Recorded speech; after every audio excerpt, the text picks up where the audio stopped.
নমস্কার, আমি সুরঞ্জন। আপনারা দেখছেন ম্যাক্স টিভি এবং ম্যাক্স টেলিভিশন 2। গতকাল খেলা হয়ে গিয়েছে এলএসজি এবং পিবিকেএস এর, যেটা আমি বলেছিলাম। এবং গতকাল যে অভাবনীয় ঘটনাটি ঘটেছে সেটি হলো এই, নতুন স্পিড স্টার আমরা খুঁজে পেয়েছি। ময়ঙ্ক যাদব 155.8 কিলোমিটার, 8 মাইল জোরে বল, সব থেকে বেশি জোরে বল। 90 মাইল পার আওয়ার এইসব আমরা জানতাম, কিন্তু 155.8 মাইল পার আওয়ার কালকে বল করেছে ময়ঙ্ক যাদব। অসাধারণ বল করেছেন এবং ময়ঙ্ক যাদবই কিন্তু ম্যাচটি জিতিয়েছেন। তার ডেবিউ হয়েছে, 21 বছর বয়স, 27 রান দিয়ে 3 উইকেট নিয়ে এলএসজি জয়লাভ করেছে 21 রানে। সুতরাং এলএসজি তাদের প্রথম ম্যাচে জয়লাভ করলো নিজের মাঠে এবং নিকোলাস পুরান কালকে অধিনায়কত্ব করেছেন। আর নিকোলাস পুরান অসাধারণ ব্যাট করলেন, 21 বলে 42 রান করলেন। ক্রুনাল পান্ডিয়া অসাধারণ ব্যাট করেছেন শেষের দিকে নেবে। তো সবাই কিছু কিছু করে কন্ট্রিবিউট করে স্কোর 199-তে পৌঁছে গিয়েছিল 50 ওভারে। দুর্দান্ত শুরু করেছিল পাঞ্জাব কিংস 11, শিখর ধাওয়ান এবং জনি বেস্টো। কিন্তু 102 নো লস থেকে যেই মুহূর্তে ময়ঙ্ক যাদবের কাছে বল গেছে, তার গতির কাছে হার মেনেছেন জনি বেস্টো, পরমসিমরন সিং এবং জিতেশ শর্মা। এই হচ্ছে পরিস্থিতি। সুতরাং ছোট্ট করে কালকে একটি অসম্ভব ম্যাচ আমরা দেখতে পেয়েছি এবং খুব ভালো বোলিং দেখতে পেয়েছি।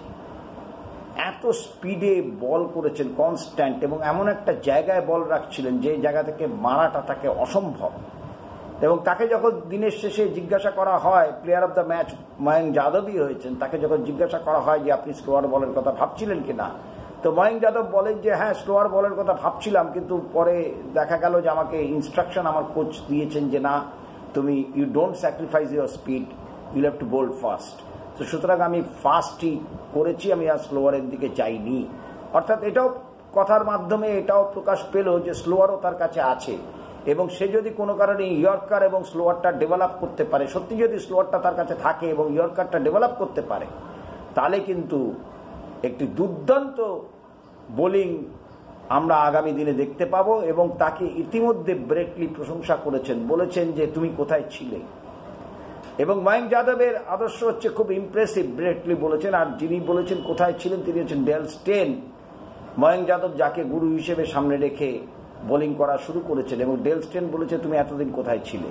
সুতরাং গেলবার চোট আঘাতের জন্য ময়ঙ্ক যাদবকে কেউ দেখতে পায়নি, কিন্তু এই যে হঠাৎ করে ময়ঙ্ক যাদবের আবির্ভাব, এবং আবির্ভাবে যেভাবে জয়লাভ করলেন, সবার মন কেড়ে নিলেন, সবাই প্রশংসায় পঞ্চমুখ। এবং আমরা যারা খেলা দেখেছি, যারা খেলা দেখতে ভালোবাসি, আমরাও বুঝতে পারলাম যে অসাধারণ বল করেছেন ময়ঙ্ক যাদব।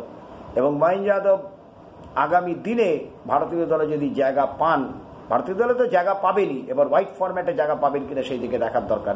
ময়ঙ্ক যাদবের বোলিং ফিগার কি, 4 ওভার 27 রান 3 উইকেট, অসাধারণ।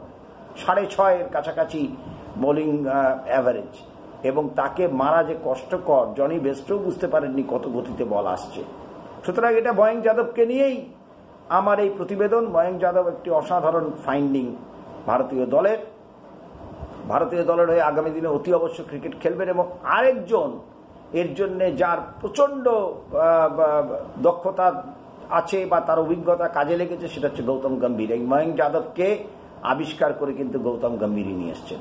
সুতরাং গৌতম গম্ভীরকে অনেক অনেক ধন্যবাদ। আর ময়ঙ্ক যাদবের আগামী দিন আরও ভালো হোক এবং আইপিএল এসে দুর্দান্ত বাকি ম্যাচগুলোতে বল করুক, এটাই আমরা দেখতে চাইছি, এটাই আপনারাও দেখতে চাইবেন। অনেক অনেক ধন্যবাদ।